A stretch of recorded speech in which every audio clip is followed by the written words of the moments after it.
Hi, everyone. Dr. Margaret Paul here, and today I want to speak with you about reconnecting after a fight and share the number one secret to reconnecting after a fight. One of the common problems that couples I work with experience is reconnecting after a fight.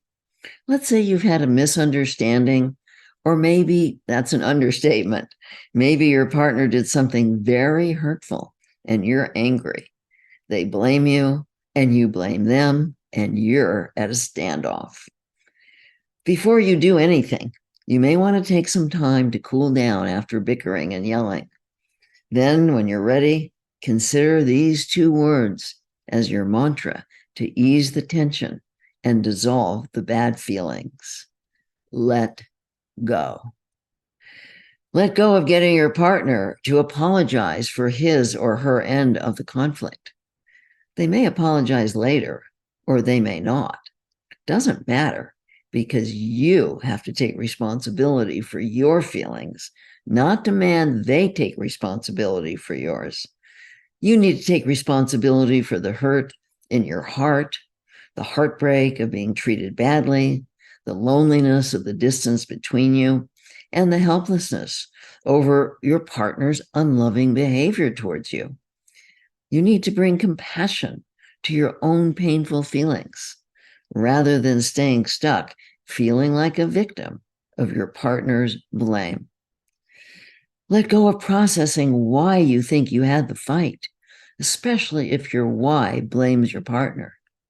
Continuing to blame your partner will keep you stuck in rumination, which only fuels your feelings of hurt, powerlessness over them, anger, and blame. And all this keeps you stuck, feeling victimized rather than in your power. Until the two of you are open to learning with yourselves and with each other, your processing needs to be about yourself rather than about your partner. There is so much to learn, such as why you might be taking your partner's unloving behavior personally, why you need to be right, and why your partner needs to apologize for you to feel okay. Let go of the importance of the issue.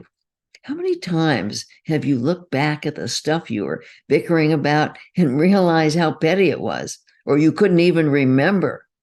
It wasn't worth ruining your day over who fought to do what, or who misunderstood what, or who got irritated or impatient or angry. It's not worth ruminating about. So let go of trying to be right. Once you've done your own inner work, decide to just let the whole thing go and reach out with warmth.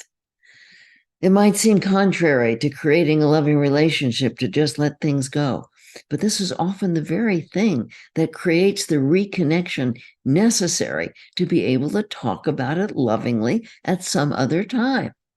You can't talk about it when one or both of you are activated into your anger, righteousness, or withdrawal. Once you reconnect and feel loving with each other, it's much easier to open to learning and unravel the conflict. Unraveling the conflict means that each of you is interested in understanding your part of the conflict and why you reacted the way you did. It doesn't matter who started it, because in order to argue, both of you are trying to control rather than learn. If your partner never does open to exploring the conflict, then you will need to decide for yourself how to resolve it within yourself and how to not get caught up in it the next time. I know this sounds like a good idea, but I also know how difficult it is to do in the moment. When you're angry and hurting, letting go of anger and the need to be right is the biggest hurdle when it comes to reconnecting, and it takes practice.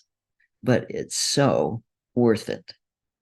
You can learn much more about managing conflict in loving ways in my 30-day video program, Wildly, Deeply, Joyously in Love, as well as watching my webinar on YouTube.